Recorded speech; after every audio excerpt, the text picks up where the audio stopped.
être précieux et que votre vie a de la valeur, désormais, voici votre nouveau rendez-vous santé sur UFM, ULNES. ULNES, c'est peut-être un forum radiophonique d'échange autour des questions santé et bien-être. Tous les vendredis à 19h et dimanche à 13h en rediffusion, Karine Moutali vous présente un sujet et notre partenaire santé DKT vous éclaire.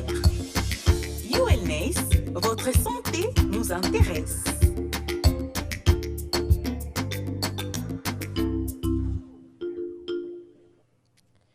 Vous êtes à l'écoute de la 94.7 UFM et vous êtes sur notre application radio Urban FM 94.7, également sur notre chaîne YouTube Urban FM 94.7.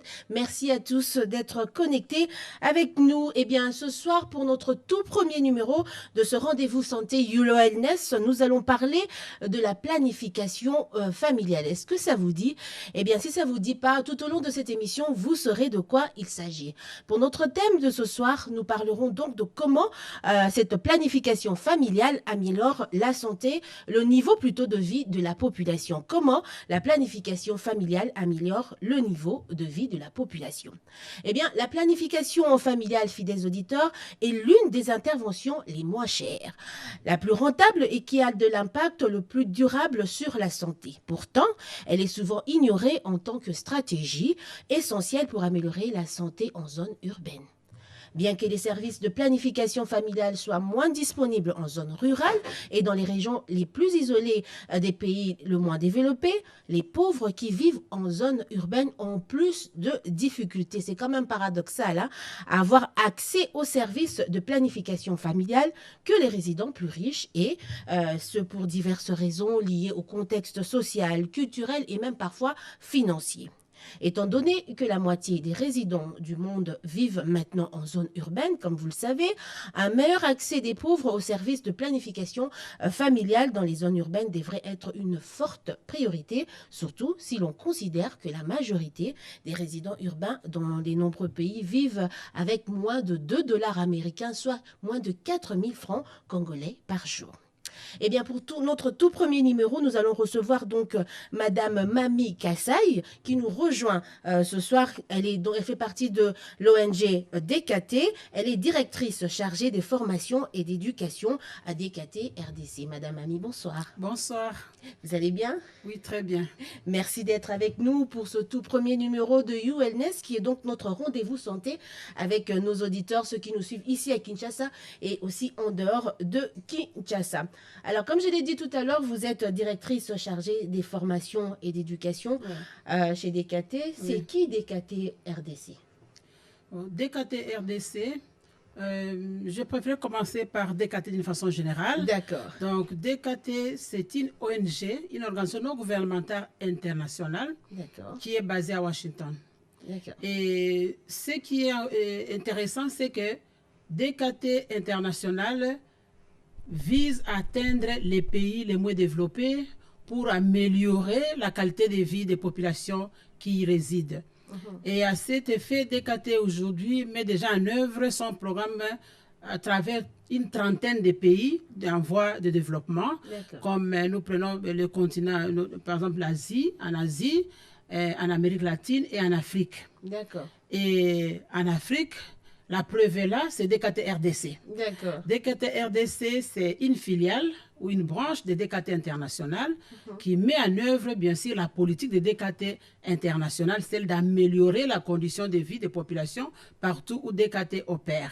Alors, DKT RDC a ouvert ses bureaux officiellement en 2010. C'est en 2009, on avait déjà commencé l'implantation, mais en 2010, on a ouvert officiellement les bureaux. Et à ce jour, DKT est déjà dans une vingtaine de provinces. Donc, nous sommes déjà presque à 21 provinces déjà sur 26 qui existent. Bientôt, ça va faire 100% Donc, bientôt, ça va faire 100%. Et oui. DKT tient vraiment aussi à couvrir les territoires congolais. Alors, DKT RDC, c'est une ONG qui est vraiment active dans notre pays. Une ONG très active en matière de santé sexuelle et reproductive en RDC. Et DKT tient dans sa vision de devenir l'acteur numéro 1, l'acteur dominant numéro 1 en matière de santé sexuelle et reproductive. Et c'est là, DKT met en place une façon de travailler très innovante, très puissante pour qu'ils puissent vraiment mériter cette place de référence en matière de santé reproductive en RDC. Et pour cela, DKT RDC se donnait vraiment une mission de générer la demande en contraception. Générer la demande pour que chaque Congolaise, chaque Congolais, partout où il puisse avoir accès à la planification familiale et aux méthodes contraceptives. C'est pourquoi vous verrez que DKT RDC va jusqu'au dernier kilomètre de la RDC pour amener les informations sur les méthodes sûres et abordables aux populations marginalisées, aux populations vulnérables, aux populations qui sont vraiment sous-informées. DKT va jusque-là. Et même dans des zones où il y a l'insécurité, dans des zones où les autres partenaires ne peuvent pas arriver, DKT est là. Vous serez étonné un jour d'entendre que DKT est dans tel coin et les gens s'étonnent comment DKT est arrivé. Oui, mais avec 1000 sacrifices, mais on est là comme militants pour arriver jusque-là et amener aussi l'information et les services à toutes ces populations qui n'ont pas accès à l'information et aux services de planification familiale. Donc, c'est ça, DKT RDC. Et la RDC est vaste. Comment DKT s'en sort, en fait, pour y arriver? Bon, RDC vaste, mais DKT met vraiment des moyens pour y arriver. Et on peut aller par avion, par véhicule, par moto. Avec les locaux. Avec les locaux. Donc, au niveau central ici, nous avons une équipe qui travaille avec les niveaux, toutes les provinces. On décentralise un peu les activités. Mais il y a toujours aussi une personne du niveau central qui peut se déplacer pour appuyer les autres. Quoi que soit la distance, quoi que soit les milliers, même le niveau central descend pour appuyer et encourager les autres à travailler correctement sur le terrain. Alors, pourquoi DKT a choisi, Alice, c'est une question qui me vient comme ça, de prendre la santé de reproduction ou bien la santé sexuelle? Pourquoi c'est ce domaine-là? Est-ce que c'est en s'occupant de ce domaine-là, on est sûr que la population, la vie de la population sera améliorée? Bien sûr, le domaine de sexualité, c'est un domaine très complexe. C'est un domaine qui amène aussi beaucoup de problèmes. C'est un domaine qui peut même freiner le développement de tout un pays. Et donc, DKT a choisi un domaine très crucial pour que les gens puissent maîtriser la fécondité, pour que les gens puissent bien encadrer les enfants, pour que les gens puissent vraiment donner de bons fruits au pays et contribuer au développement du pays. Alors, on va aider les auditeurs, hein, Madame Ami, qui puissent un peu comprendre DKT associé avec quelque chose de visuel. Quels sont les produits de DKT qui peuvent faire que, voilà, ça, on sait que c'est DKT. Oui. En tout cas, les produits de DKT qui peuvent vraiment faire la marque de DKT, c'est avec les condoms OK. Voilà. Dès qu'on voit les condoms OK, on sait que ça, c'est DKT. Okay. Dès qu'on voit, par exemple, le marque à l'aise, on sait que ça, ce sont des produits DKT. D'accord. Et maintenant, on voit les condoms chic, on sait que c'est DKT. Ah. Donc, et puis, il y a aussi le programme qui spécialise un peu DKT, le programme Batela Lobinayo. Okay. Donc, dès qu'on entend Batela Lobinayo au pays, on sait que ça, c'est les projets de DKT, les projets des jeunes, un grand projet qui fait aussi reconnaître DKT au niveau du pays. Le projet Batela Lobinayo, où on s'occupe des jeunes, leur donner la vraie information pour que les pays puissent aussi avoir une population de qualité, puissent aussi garantir l'avenir. Parce que nous disons que la jeunesse, c'est l'avenir de demain. Mais qu'est-ce qu'on a fait de la jeunesse aujourd'hui pour qu'il soit l'avenir de demain? DKT dans ces domaines, vraiment très approfondi dans ces domaines pour que les pays puissent avoir des jeunes sains qui peuvent aussi tenir les pays plus tard. Alors, est-ce qu'il y a une tranche d'âge où l'ONG vise une tranche d'âge bien spécifique de cette jeunesse? La jeunesse que DKT encadre va de 15 à 25 ans. D'accord. Donc, la jeunesse de 15 à 25 ans, c'est la tranche d'âge que DKT encadre pour le moment. Et DKT forme les jeunes de cet âge comme ambassadeurs des autres jeunes. Okay. Donc, nous encourageons la péréducation pour que les messages passent bien et que les autres puissent mettre en pratique. Avec qui vous collaborez, par exemple? Parce que c'est un travail de longue haleine, c'est énorme. Est-ce que vous collaborez avec d'autres branches aussi dans le domaine de la santé? Ça, c'est vraiment le cheval de bataille de DKT. Il tient vraiment à la collaboration. DKT, c'est une organisation non gouvernementale. Nous travaillons en étroite collaboration avec les ministères. Les ministères de la Santé, dans ces programmes spécialisés, les programmes nationaux de santé de la reproduction, programme national de santé de l'adolescent, et nous sommes aussi avec le PNLS les programmes de lutte contre le sida, nous sommes là aussi parce que nous avons une branche aussi de prévention du VIH. Donc, nous sommes en étroite collaboration avec les ministères concernés de notre domaine et aussi les autres acteurs qui travaillent dans le même domaine que DKT. Nous sommes en étroite collaboration. Je suppose que DKT est un mot qui est en anglais, qui veut dire quand même quelque chose. Oui, comme on voit, c'est comme une abréviation. Donc, ce sont les initiales d'un pionnier indien. Okay. Il s'appelait Deep Kumar Tyagi. Donc, D comme Deep, okay. K comme Kumar et T comme Tyagi. C'est un Indien qui était pionnier en planification familiale dans son pays. Il est mort malheureusement.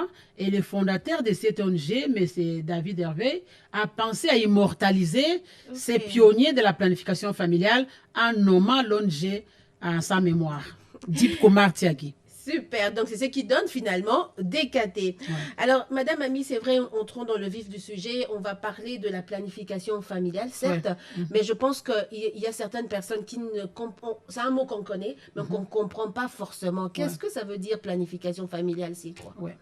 La planification familiale, l'OMS le définit comme étant la manière de penser, la manière de vivre des populations, après avoir eu suffisamment d'informations, prendre des décisions responsables pour promouvoir le bien-être du groupe familial et aussi promouvoir le développement du pays.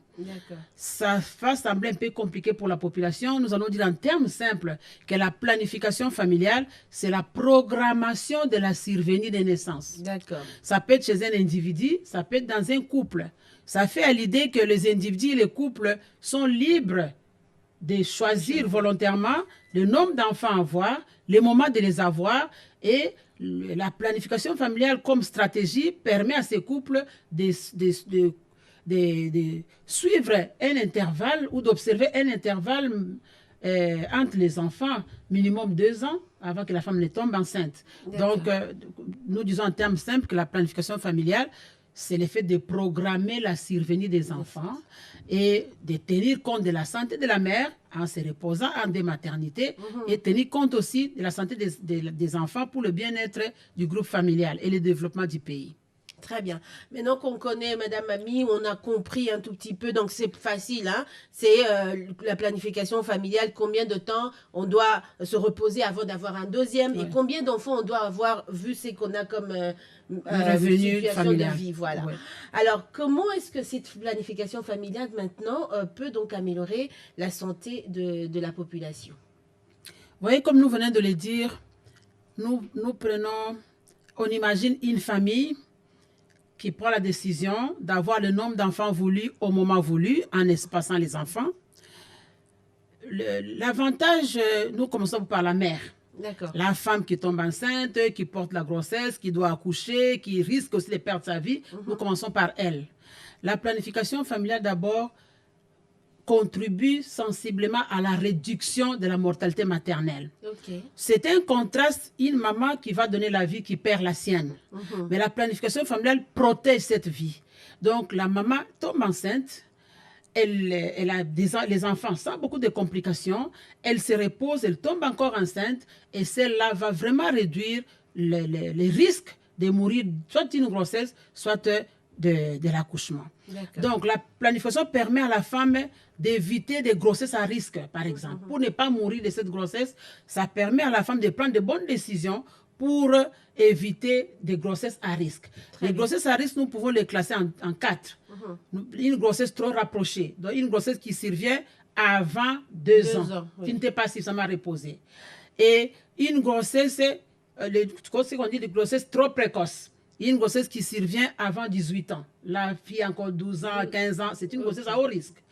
Une grossesse trop tardive qui survient après 35 ans. La maman a 40 ans, 50 ans, 60 ans, elle tombe encore enceinte. Ce sont des grossesses à haut risque. Et des grossesses nombreuses, trop nombreuses. Une femme qui a accouché plus de 6 fois. Donc, elle a déjà accouché 6 fois. La 7e fois, ça devient une grossesse aussi à risque. Et la planification familiale peut permettre à cette femme de prendre de bonnes décisions, de ne pas tomber enceinte pendant les moments de risque. Et aussi, elle repose l'utérus. Parce que la matrice, comme la population l'appelle, la matrice, c'est un muscle qui est élastique, qui augmente de volume quand la femme est enceinte, qui reprend sa place de temps en temps. Et la femme doit reposer cette matrice pour que ça ne puisse pas toujours être trop sollicité, de peur qu'elle puisse avoir aussi des problèmes. Elle peut aller accoucher, la matrice se rompt, il y a une rupture utérine, elle peut mourir de ça. Elle peut aller accoucher, la matrice a perdu l'élasticité, ça ne rentre pas en place. C'est un problème pour elle, elle va saigner. Et aujourd'hui, ces saignements-là qu'on appelle en termes médicaux l'hémorragie du postpartum, c'est la première cause de la mortalité maternelle en RDC, la première cause. D'accord. Oui. Et parmi les causes, parmi aussi les causes principales de cette hémorragie, c'est ce qu'on dit la tonie utérine, comme je vais dire, l'utérus qui perd la tonicité, l'élasticité. Ça ne revient plus en place. Voilà, donc au Congo, c'est un problème réel. Et donc, si la femme congolaise peut suivre la planification familiale, elle repose la matrice, elle n'aura pas ces problèmes, elle ne va pas mourir aussi d'une grossesse. Et aussi, ça va permettre à la femme de ne pas avoir des avortements provoqués. Parce que la cause principale de l'avortement provoqué chez la femme, c'est une grossesse non désirée. Or, si elle suit la planification familiale, elle a une méthode sûre. La grossesse ne va pas arriver d'une façon inattendue. Elle ne sera pas tentée aussi d'aller d'une façon clandestine, dans de mauvaises conditions, provoquer un avortement et perdre sa vie. Donc voilà un peu par rapport à la femme, si les plans sanitaires, la planification familiale aide beaucoup à ne pas mourir d'une grossesse ou d'un accouchement. Toujours la femme, si les plans économiques, la planification familiale lui donne l'épanouissement professionnel. Donc, la planification familiale aide à la femme de concilier son travail et la maternité. Oui. Supposons une femme qui travaille et qui a des congés de maternité chaque fois. Chaque année, congé de maternité. Même elle va travailler pendant combien de temps? Oui, l'entreprise va se fatiguer d'elle. Hein, accoucher, c'est bon, vous ajoutez un plus, mais il faut ajouter ça en ordre. Exact. Et donc, une femme peut aussi travailler comme son collègue homme. Régulièrement, sans beaucoup d'absence, elle est là, présente, elle travaille, elle est productive. Et c'est la planification familiale qui l'aide à faire ça. Elle planifie, elle concilie la maternité et le travail, rien n'est dérangé. Le travail ne dérange pas la maternité ne dérange pas aussi le travail. Elle est productive, elle peut faire des épargnes, elle peut contribuer au revenu familial. Vous voyez, améliorer la condition de sa famille et aussi par rapport à son mari, elle évolue normalement, elle n'a pas perdu une grossesse, il y a harmonie conjugale, cette harmonie conjugale qui agit sur l'harmonie aussi de la famille. Exactement. Ça, c'est vraiment la femme. Donc la femme, c'est vraiment la cible principale de la planification familiale et son bébé aussi est une cible principale dans le couple mère-enfant. Parce qu'un bébé qui vient de naître, maman doit se reposer pour l'allaiter suffisamment, qu'il soit en forme, un bébé qui a eu avec une bonne croissance, un bébé on suit très bien les calendriers, son calendrier vaccinal, un bébé qui est bien nourri, donc un bébé en bonne forme. Et le contraire, c'est un bébé qui est mal nourri, un bébé qui a des problèmes. Et nous savons que le taux de mortalité infantile, c'est très élevé dans notre pays. Beaucoup d'enfants ne fêtent pas le premier anniversaire et même le 5e. Donc, tout ça, maman doit se reposer pour l'intérêt de l'enfant, pour qu'il puisse vraiment laisser un bébé en bonne santé, 2 ans, bébé a déjà suffisamment pris son lait, elle peut tomber enceinte sans beaucoup de problèmes. Et les papas de la famille aussi. Quand maman est en bonne santé, bébé en bonne santé, papa aussi en bonne santé, surtout sur le plan mental. Il suffit qu'on annonce à papa, maman annonce à papa comme ça d'une façon inattendue, je suis enceinte. Papa va passer du regret aux hypertensions. Donc, papa peut faire des crises hypertensives suite à l'annonce d'une grossesse. Et au travail, il devient moins productif, il devient distrait, il devient pensif. Il commence encore à penser à toutes ces charges qu'il doit prendre. Il devient moins productif au travail et ça peut bouleverser même ses épargnes. Il ne peut pas facilement réaliser les projets de la famille et ça dérange même l'harmonie conjugale. Donc même pour papa, il doit soutenir la planification familiale pour son développement et le développement de sa famille.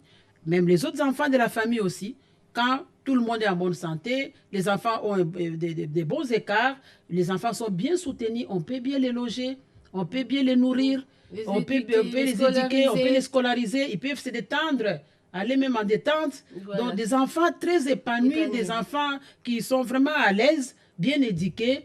Et si nous savons que la famille, c'est la cellule de base d'une communauté, si chaque famille peut prendre en charge les enfants, automatiquement la communauté bénéficie d'une population de qualité. Exact. Moins de délinquants, moins de... On n'aura pas des phénomènes sociaux que nous voyons aujourd'hui. Les enfants de la rue. Moi, j'ai toujours dit, la rue n'a pas d'enfants. Là, un enfant vient d'un couple. Donc, si chaque couple peut vraiment encadrer un enfant, on n'aura pas des enfants de la rue. C'est un phénomène social. On n'aura pas tout ce qu'on voit comme délinquants juvéniles parce que chaque parent encadre son enfant. Il sait qu'à cette heure, mon enfant dort, mon enfant mange, mon enfant fait ceci. Et si tous les enfants sont encadrés, on n'aura pas cette délinquance. Les enfants Koulouna, les enfants, ceci, beaucoup de groupes de délinquants. On n'aura pas la délinquance juvénile. Et un autre phénomène social qui augmente dans notre pays, c'est le travail des enfants. Un enfant, au lieu d'aller à l'école, il est devant des jus, devant des gâteaux, dans des arrêts. Quand est-ce qu'il va aller à l'école? Donc maintenant, c'est l'inversion de mœurs. Voilà. Au lieu que les parents cherchent l'argent, c'est l'enfant qui cherche l'argent et l'enfant n'étudie pas. Mais cet enfant-là sera quel parent? Donc vous voyez déjà, il y a beaucoup de phénomènes sociaux que nous pouvons éviter seulement à cause de la planification familiale. Donc bref, la planification familiale, en voyant tout ça, si les plans sanitaires s'agit, les gens sont en bonne santé. Si les plans économiques s'agit, on peut réaliser des projets familiaux, on peut réaliser beaucoup de choses au pays. Et si les plans socio-affectifs, il y a unité familiale, il y a harmonie conjugale et les pays bénéficient d'une population de qualité. Une population qui construit et pas une population qui détruit. Donc la planification familiale, c'est vraiment une stratégie très importante sur le plan sanitaire et sur le plan de développement. Et si un pays met l'accent sur la planification familiale, il verra beaucoup de phénomènes disparaître, il verra les femmes en bonne santé, les taux de mortalité maternelle baisser, taux de mortalité infantile baisser, et beaucoup de phénomènes sociaux baisser, et le pays sera calme, et le pays va se développer correctement. Donc c'est une stratégie qui améliore sensiblement la vie des populations. Alors on sait qu'en République démocratique du Congo, en Afrique, dans le monde, le VIH est en train de sévir, puisque vous avez dit que vous avez même une branche qui s'occupe aussi de cela. Est-ce que cette planification familiale aussi peut être une solution justement pour améliorer la santé, soit de l'enfant, puisqu'on peut avoir le transfert du VIH entre la mère et l'enfant. Est-ce que la planification joue aussi un rôle? Oui, bien sûr, parce que quand un individu ou un couple vient dans un service de planification familiale, il y a une branche aussi infectieuse sexuellement transmissible et VIH-Sida. Donc, nous insistons sur la sexualité responsable. Même si nous donnons une méthode contraceptive, nous insistons pour dire que cette méthode protège contre une grossesse et non contre les infections sexuellement transmissibles. Donc, c'est un message qui est vraiment automatique, qui se passe automatiquement à chaque cliente. En dehors du préservatif, qui a une double protection contre les grossesses et les infections sexuellement transmissibles, les autres méthodes ne protègent que contre la grossesse. Donc, c'est un message qui passe toujours au niveau des prestataires cliniques pour sensibiliser et conscientiser la population, pour dire qu'il doit avoir un comportement sexuel responsable, éviter des comportements risqués par rapport aux IST, aux infections sexuellement transmissibles et au VIH. Donc, c'est vraiment les messages clés qui passent aussi dans les services de planification familiale. Alors, Madame Mami, puisque DKT travaille sur cette planification familiale depuis un certain temps, est-ce qu'on peut dire qu'il y a une certaine équité en ce qui concerne l'accessibilité de cette planification familiale pour ceux qui sont dans les grandes villes et ceux qui sont à l'intérieur du pays? C'est vrai que vous allez dans les fins fonds. Est-ce qu'il y a un certain équilibre? C'est plus facile pour vous de faire ce travail-là aujourd'hui? Oui, bien sûr, les grandes villes sont toujours privilégiées parce qu'il y a beaucoup de partenaires. En dehors de DKT, il y a aussi d'autres acteurs qui travaillent dans la planification familiale, mais plus sont concentrés en milieu urbain. C'est pour ça que DKT a trouvé une piste de solution d'aller aussi en milieu rural, où les gens sont vraiment défavorisés. Il y a des besoins énormes, des réalités que vous ne pouvez pas croire en milieu rural.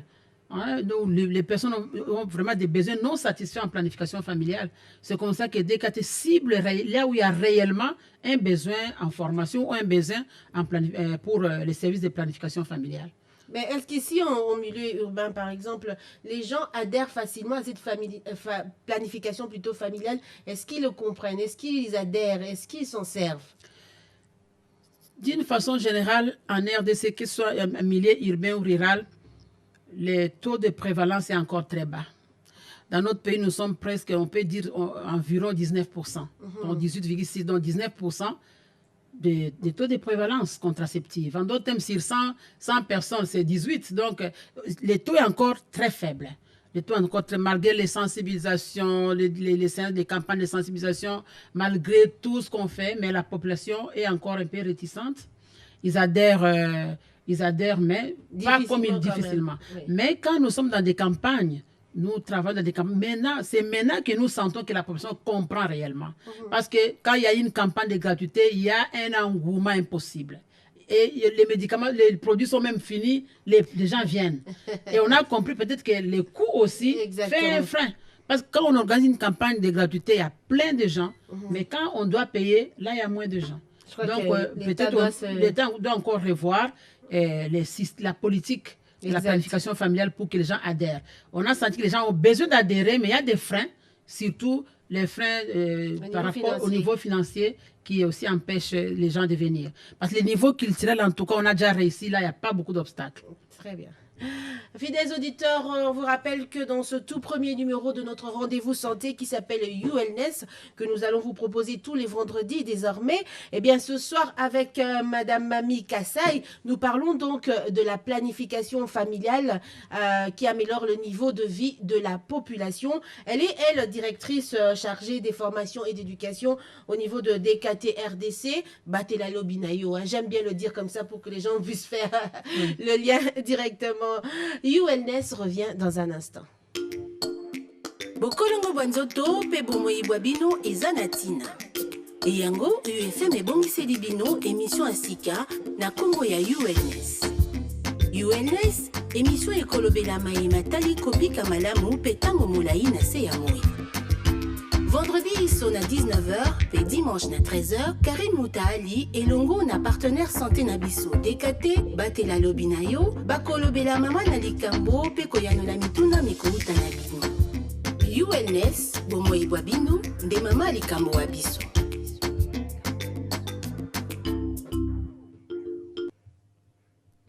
De retour, fidèles auditeurs, ULNES revient, comme je l'ai dit tout à l'heure, nous parlons autour de ce thème, de ce sujet, comment la planification familiale améliore le niveau de vie de la population. Avec notre partenaire santé, DKT, nous en parlons à travers Madame Mami Kassai, qui est directrice chargée de formation et d'éducation au niveau de DKT. Alors, nous avons tout à l'heure parlé de cette planification familiale, des avantages aussi, si on peut revenir un tout petit peu, hein, pour ceux qui viennent de nous rejoindre, les avantages qu'on a ainsi énumérés tout à l'heure. Alors, où se situe vraiment l'action essentielle de DKT? Merci beaucoup. Par rapport à DKT, comme nous venons de donner les avantages d'une façon générale, et je viens de dire que DKT a comme objectif d'améliorer les conditions de vie des populations là où il opère.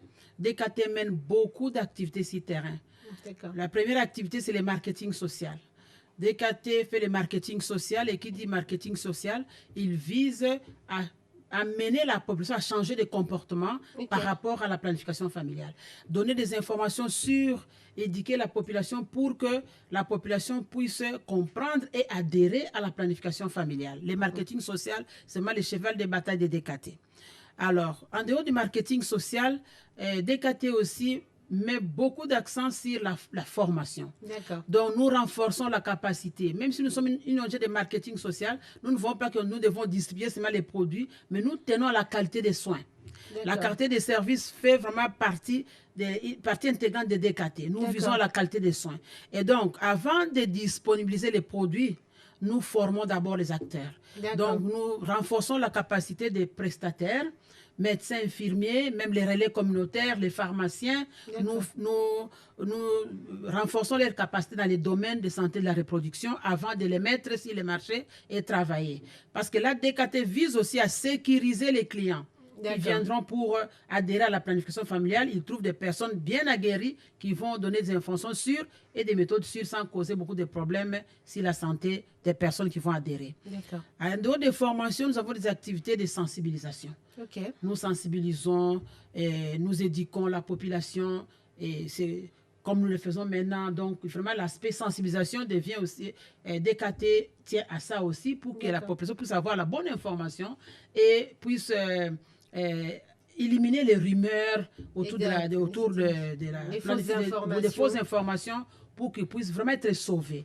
Parce que nous avons dit que la planification familiale sauve des vies. D'accord. Alors, et nous avons donc beaucoup d'activités, et nous avons aussi des activités de vente, nous avons beaucoup d'activités. Et ce que je vais encore insister ici, que dans les domaines de santé et de la reproduction, il y a plusieurs branches. Mais DKT a choisi les branches le plus important. Tout est important, mais DKT a choisi ce qui tient à ce que il puisse tenir aussi à réduire la mortalité maternelle et infantile.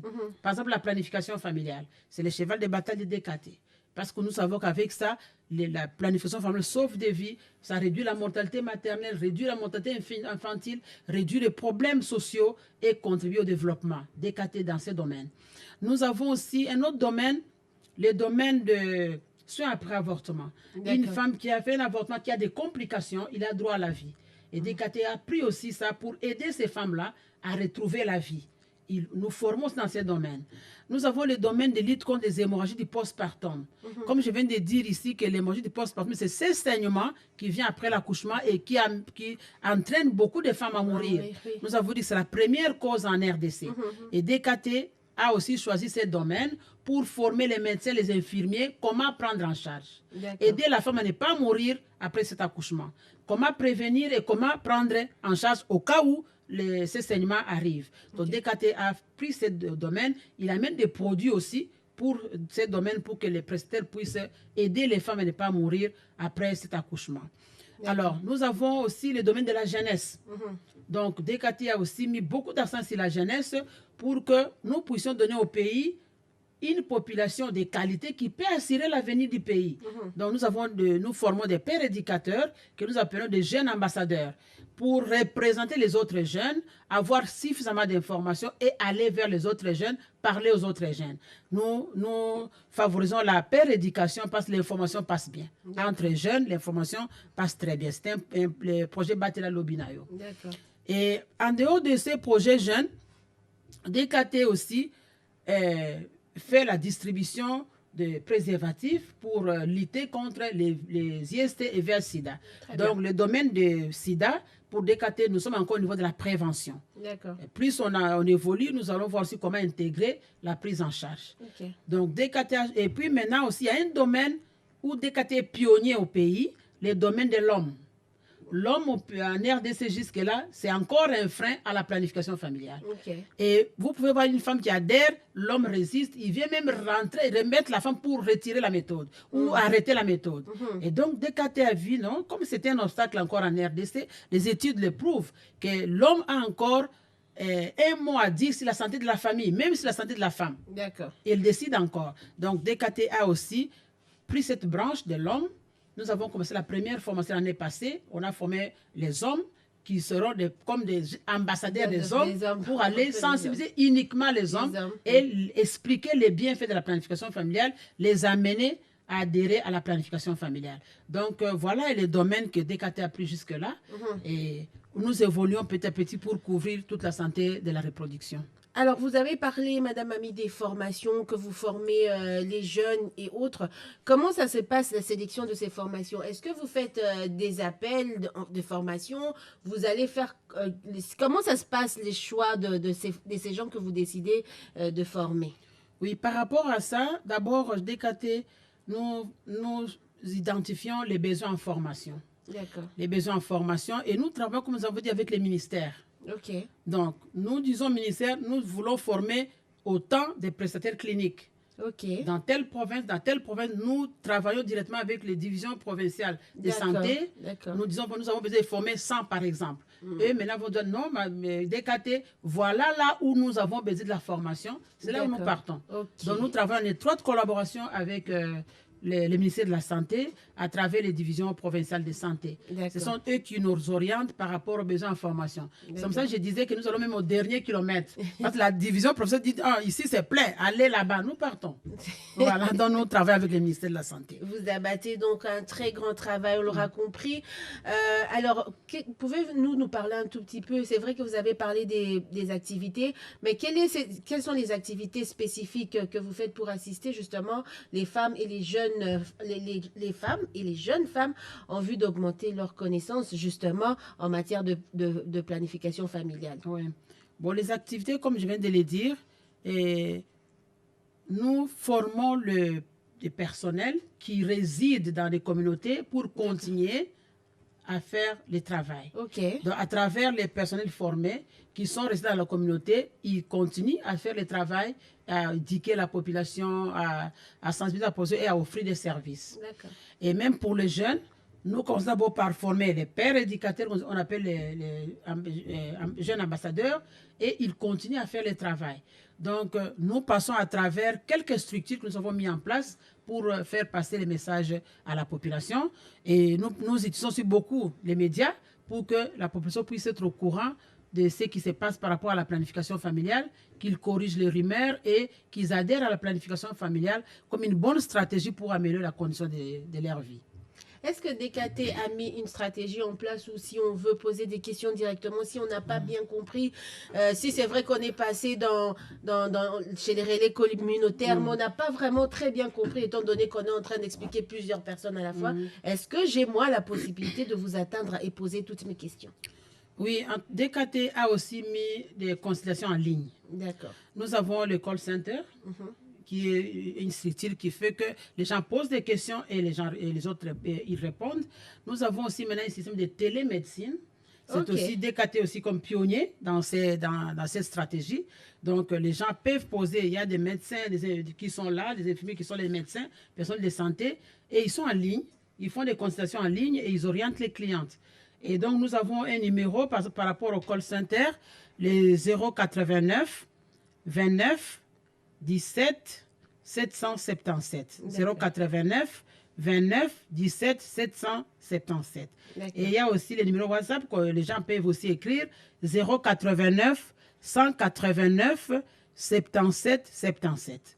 Donc voilà les deux numéros où les gens peuvent nous contacter et nous pouvons répondre facilement. Très bien. Alors, DKT officiellement en service depuis 2010. Aujourd'hui, nous sommes en 2011 quand même. C'est 11 ans, Madame Mamie. Ouais. Quel bilan vous pouvez faire jusque-là? Parce que je sais que le travail est encore, le chemin est encore long. Ouais. Mais quel bilan vous faites de votre présence, de vos activités en République démocratique du Congo? Nous, c'est pas facile de s'évaluer, Oui. mais par rapport aux résultats, par rapport aux témoignages de partout où se trouve DKT, nous pouvons nous dire que nous sommes dans les bons. Le bilan est positif. Nous pouvons dire que DKT a contribué. Par exemple, il y a d'autres zones de santé. Quand DKT arrivait, le taux de prévalence contractive était à 0,2%, 0,5%. Mais aujourd'hui, c'est 15%, c'est 20%. C'est une joie pour nous. Donc, nous pouvons nous dire que DKT contribue à la réponse nationale pour réduire la mortalité maternelle. Madame Mamie Kassaï, merci beaucoup d'être venue pour ce tout premier numéro. J'espère que ce n'est pas la dernière fois, étant donné qu'on sera là vendredi, après vendredi, on aura certainement d'autres thèmes. Un tout petit mot pour nos auditeurs, un dernier mot par rapport à ce numéro sur la planification familiale. Le dernier mot que je vais dire aujourd'hui, c'est d'inviter la population congolaise et surtout la femme, qui est la principale actrice, qui risque sa vie facilement. Et les hommes, j'invite tout le monde à adhérer à la planification familiale. C'est une bonne stratégie qui peut nous permettre à bien gérer la famille et à garder la famille en bonne santé. Comme nous disons, une famille planifiée, c'est une famille heureuse. Parce que les parents peuvent prendre facilement la charge des enfants et il y a l'unité familiale, ce qui va faire que notre pays va aussi bénéficier d'un bon développement et d'une population de qualité. Ce que je vais dire à la femme aujourd'hui, la femme congolaise, chaque femme congolaise compte pour nous. En tout cas, pour DKT, chaque femme congolaise compte. Donc, perdre une femme congolaise parce qu'elle veut donner la vie, c'est un contraste pour nous. Et nous allons dire à la femme congolaise, donner la vie, rester en vie. Ne pas perdre la vie. Donc, donner la vie, rester en vie. Et pour cela, confiez-vous aux personnels qui sont formés sur le terrain et adhérez à une méthode contraceptive, adhérez à la planification familiale et ça va sauver votre vie et ça va aussi garantir la vie de toute la famille. Voilà, fidèles auditeurs, merci à tous de nous avoir suivis. Ce numéro de YouWellness s'arrête ici aujourd'hui, mais je vous rappelle quand même un numéro de téléphone. Si vous voulez joindre DKT pour de plus amples explications et questions, vous pouvez appeler au 089 29 17 777 ou écrire sur WhatsApp au 089 18 97 777. Madame Mamie, merci d'être passée. Merci beaucoup. Prochain rendez-vous pour ULNES, vendredi 19h, mais une rediffusion vous est donc proposée aussi tous les dimanches à 13h. D'ici là, bonne suite de programme sur UFM. Au revoir. Puisque votre bien-être est précieux et que votre vie a de la valeur, désormais, voici votre nouveau rendez-vous santé sur UFM, ULNES. ULNES, c'est peut-être un forum radiophonique d'échange autour des questions santé et bien-être. Tous les vendredis à 19h et dimanche à 13h, en rediffusion, Karine Moutali vous présente un sujet et notre partenaire santé DKT vous éclaire. ULNES, votre santé nous intéresse.